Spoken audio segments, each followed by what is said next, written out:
Welcome to the next video. ये video होने वाला है डाइजेस्टिव सिस्टम के एक सबसे इम्पोर्टेंट पार्ट के बारे में, वो है टीथ। क्योंकि ये क्या करता है कि जो टीथ होता है वो क्या करता है, जो भी अपन फूड इंजेक्ट करते हैं अपने मुंह में, उसको क्या करता है, उसको चीव करने में हेल्प करता है, उसको फाड़ने में, उसको चीरने में और उसका बोलस बनाने में ये हेल्प करता है। तो अब टीथ की स्ट्रक्चर पढ़ेंगे, डिफरेंट टाइप ऑफ टीथ पढ़ेंगे और इससे रिलेटेड जितने भी एग्जाम में क्वेश्चन आते हैं उनके बारे में डिस्कशन करेंगे। तो चलते हैं, शुरू करते हैं। तो सबसे पहले अपन देखते हैं टीथ। अब यहाँ पर देखें तो जो टीथ होता है वो एक्टोमीजोडर्मल होता है। एक्टोमीजोडर्मल यानी एक्टोडर्मल ओरिजिन का भी होता है और मीजोडर्मल ओरिजिन का भी होता है। तो इतनी सी बात आपको समझ में आ गई होगी।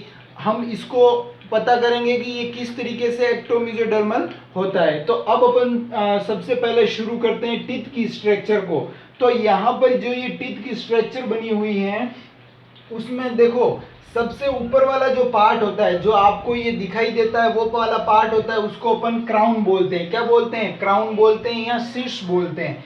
अब ये वाला ऊपर वाला पार्ट होता है, इसको शीर्ष बोलते हैं। और जो फिर यहाँ पर जो जबड़े आ जाते हैं, यहाँ पर जैसे ये जबड़े आ जाते हैं, तो वहाँ उस वाले पोर्शन को क्या बोलते हैं, जहाँ से थोड़ा ये श्रिंक हो रहा होता है, उस वाले पोर्शन को क्या बोलते हैं? उसको बोलते हैं अपन नेक बोलते हैं। अब जो रूट होती है वो हमेशा दिखती नहीं है, जमीन के नीचे रहती है। तो यहाँ पर जो रूट वाला पोर्शन है वो जबड़े में दसा हुआ रहता है। इतनी सी बात आपको क्लियर हो गई कि एक जो टीथ का मैंने यहाँ डायग्राम दिखाए हैं उसके तीन पार्ट होते हैं। एक तो होता है क्राउन, दूसरा होता है नेक और तीसरा होता है रूट। तो इतनी सी बात आपको क्लियर हो गई होगी, आई होप। अब देखते हैं, तो यहाँ पर जो सबसे पहले जो चीज आती है वो उसको समझने की कोशिश करते हैं। तो यहाँ पर जो ये रूट वाला पोर्शन होता है, वहां पर देखें तो यहाँ पर एक छेद पाया जाता है, नीचे छेद पाए जाते हैं, दोनों तरफ छेद पाए जाते हैं। उस वाले पोर्शन को अपन बोलते हैं एपिकल फोरामेन। अब ये एपिकल फोरामेन होता है, वो क्या होता है, एज के साथ इसकी जो साइज होती है वो घटती हुई रहती है। और यहाँ देखें तो जो एपिकल फोरामेन होता है उससे होके ब्लड वेसल्स जारी होती हैं, वेन्स जारी होती हैं और नर्व्स जारी होती है। जैसा कि आप क्लियरली डायग्राम में देख सकते हैं कि मैंने डिफरेंट कलर से इनको शो किया हुआ है। तो यहाँ पर ये, क्योंकि ये यहाँ पर जो टीथ होता है उसको सप्लाई करेगा, क्योंकि बचपन में तो छोटे होते हैं टीथ, पर बड़े होते हैं तब वो कैसे बढ़ जाते हैं, तो वो इसी तरीके से, क्योंकि यहाँ पर जो सप्लाई होती है जैसे फॉस्फेट आयन की और कैल्शियम आयन की पूरी सप्लाई होती है, तो यहाँ पर आर्टरीज और वेन और नर्व्स जाती रहती हैं। तो वो इस तरीके से यहाँ पर सप्लाई करने के लिए यहाँ पर होती है। इतनी सी बात आपको क्लियर हो गई होगी। जहाँ ये नर्व्स और यहाँ पर ये वेन्स और यहाँ जाती है, तो यहाँ पर एक कैविटी होती है, इसको अपन पल्प कैविटी कहते हैं। इतनी सी बात आपको क्लियर हो गई होगी कि यहाँ पर पल्प कैविटी पाई जाती है। ये वाला पोर्शन है जो ये पल्प कैविटी, इसको पल्प कैविटी कहते हैं। अब यहाँ देखें तो जो नेक वाला पोर्शन होता है, नेक वाला पोर्शन होता है वो क्या करता, वहां पर एक उसके चारों ओर, नेक वाले पोर्शन के नीचे चारों ओर यहाँ पर एक सीमेंट पाई जाती है। अब यहाँ देखें तो ये क्या करता है कि जो खुरदुरा पार्ट होता है, एक तरीके से खुरदुरा पार्ट होता है, और ये इसको पूरी तरीके से कवर रखता है। और इसके चारों ओर एक पेरिडोंटल मेम्ब्रेन पाई जाती है जो नेक के पोर्शन तक ही होती हैं। ऊपर तो फिर यहाँ नीचे तक तो सीमेंट होता है और ऊपर कौन सा इनेमल पार्ट आ जाता है। अब देखें तो इनेमल क्या होता है। अब यहाँ इतनी सी बात आपको समझनी जरूरी है कि जो इनेमल वाला पोर्शन होता है वो क्या होता है, वो 90% क्या होता है, 90% लवण होते हैं इसमें। और ये इनको क्या बोलते हैं, कैल्शियम हाइड्रोक्सी पेप्टाइड इन लवणों को बोलते हैं या इस लवण को बोलते हैं। और ये जंतु जगत का सबसे कठोर भाग है, या अपन क्या बोल सकते हैं, शरीर का सबसे कठोर भाग है। और यहाँ देखें तो ये जो इनिमल वाला पोर्शन होता है वो क्या होता है कि यहाँ पर जो ये डेंटिन होता है, उस इनेमल के जस्ट नीचे क्या होता है, ये यहाँ पर पल्प कैविटी के ऊपर डेंटिन पाया जाता है। अब इस कैसे इनका फॉर्मेशन होता है उसको समझने की कोशिश करते हैं। तो ये पल्प कैविटी होती है ना, जो ये पल्प कैविटी होती है उसके चारों तरफ लाइनिंग होती है, एक सेल होती है, उन कोशिकाओं को अपन बोलते हैं ओडेंटोब्लास्ट सेल्स बोलते हैं, जो क्या करती हैं कि ओडेंटोब्लास्ट सेल्स यहाँ पर मैट्रिक्स व डेंटिन का सिक्रीशन करती है। यहाँ पर जो बचपन में क्या होता है कि जब एम्ब्रियोनिक स्टेज में होता है बच्चा, या फिर जब बड़ा हो रहा होता है, ग्रोथ हो रही होती है बच्चे की, तब क्या होता है जो ये यहाँ पर ओडेंटोब्लास्ट सेल्स होती हैं पल्प कैविटी में, वो क्या करती है डेंटिन व मैट्रिक्स का सिक्रीशन करती हैं, और ये डेंटिन और जो ये ओडेंटोब्लास्ट सेल्स होती हैं वो मेसोडर्मल ओरिजिन की होती है। तो इतनी सी बात आपको क्लियर हो गई होगी। अब यहाँ पर जो डेंटिन होता है उसके जो आउटर लेयर होती है, डेंटिन की जो आउटर लेयर होती है जो जस्ट इनेमल के नीचे होती है, वो जो वहां पर जो सेल्स पाई जाती है उनको एमाइलोब्लास्ट सेल बोलते हैं। कौन सी सेल्स बोलते हैं? एमाइलोब्लास्ट सेल बोलते हैं। और ये क्या करती है? इनेमल का सिक्रीशन करती है, एनिमल का श्रावण करती है, जिससे इस एनिमल का निर्माण होता है। अब यहाँ पर ये होती है वो एक्टोडर्मल होती है। तो इस तरीके से जो टीथ होता है वो कंप्लीट एक्टो और मेसोडर्मल ओरिजिन का होता है। अब जो ये क्राउन वाला पार्ट होता है वो किस तरीके का होता है? चमकदार और चिकना पार्ट होता है। इतनी सी बात आपको क्लियर हो गई होगी। अब यहाँ पर देखें तो दूसरी चीज आती है, उसको आपको समझाना है, वो है डाइफाइकोडोंट। अब डाइफाइकोडोंट मतलब द्विबार दंती। मनुष्य में जो दांत होते हैं वो दो बार आते हैं, कुछ दांत एक बार ही आते हैं और कुछ दांत दो बार आते हैं। तो अब हम उनके बारे में समझेंगे। हेट्रोडोंट, अब मनुष्य में अलग अलग तरीके के दांत पाए जाते हैं, इंसीजर, कैनाइन, प्रीमोलर और मोलर, चार तरीके के टीथ पाए जाते हैं। तो इसीलिए इसको हेटेरोडोंट भी बोलते हैं। ह्यूमन में हेटेरोडोंट जो दांत पाए जाते हैं।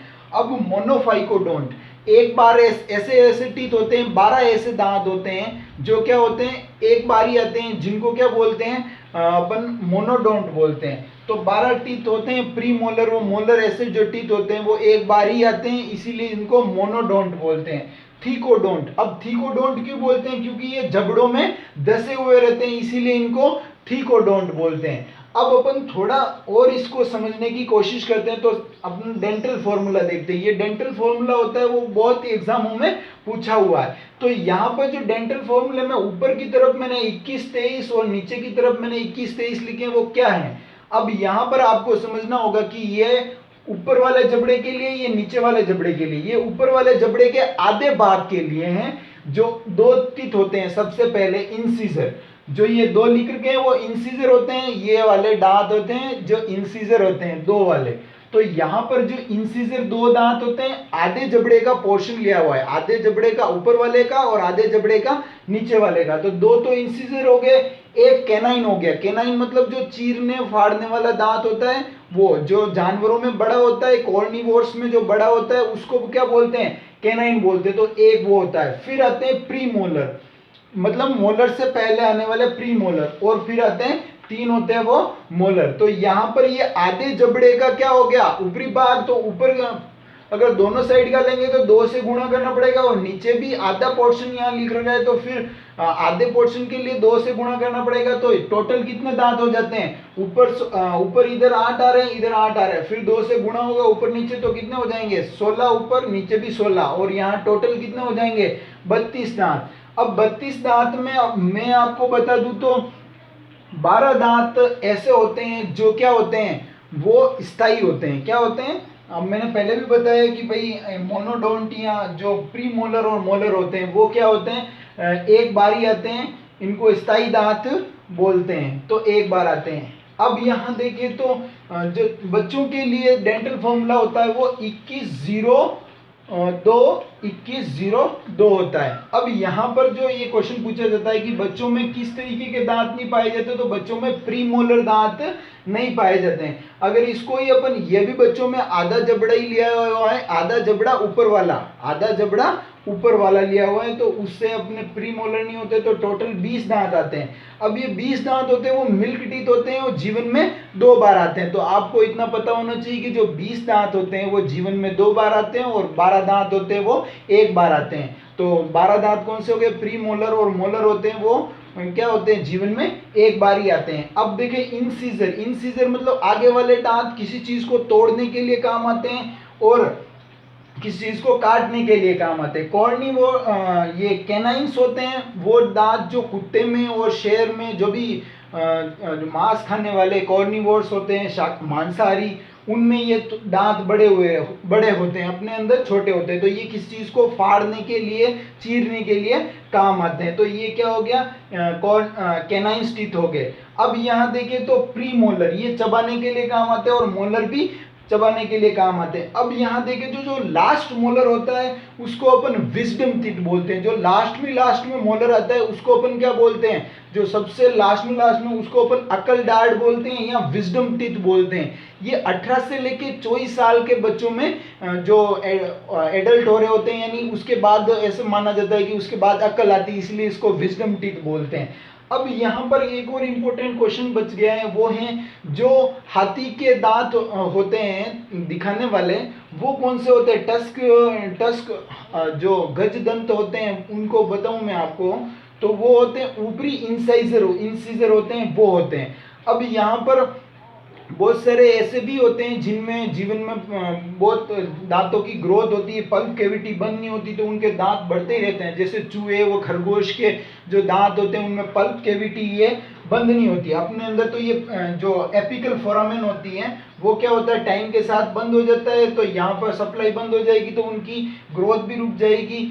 और कुछ में ये एपिकल फोरामेन बंद नहीं होता है, सप्लाई होती रहती है, तो चूहे और जो खरगोश होते हैं उनको चीज़ों को ज़्यादा काटने में वो क्या है, दांत बार बार टूट जाते तो वापस आने लग जाते हैं। अब यहाँ पर कभी कभी क्या होता है कि ये दांत होते हैं वो इतने ज़्यादा आ जाते हैं तो गले में पूरी तरीके से फंस जाते हैं, तो उससे जो एनिमल्स होते हैं उनकी डेथ भी हो जाती है। अब अगले वीडियो को अपन जो फेरिंग्स और जो इसोफेगस और स्टोमक इनको लेके चलेंगे। Thank you, please subscribe this channel.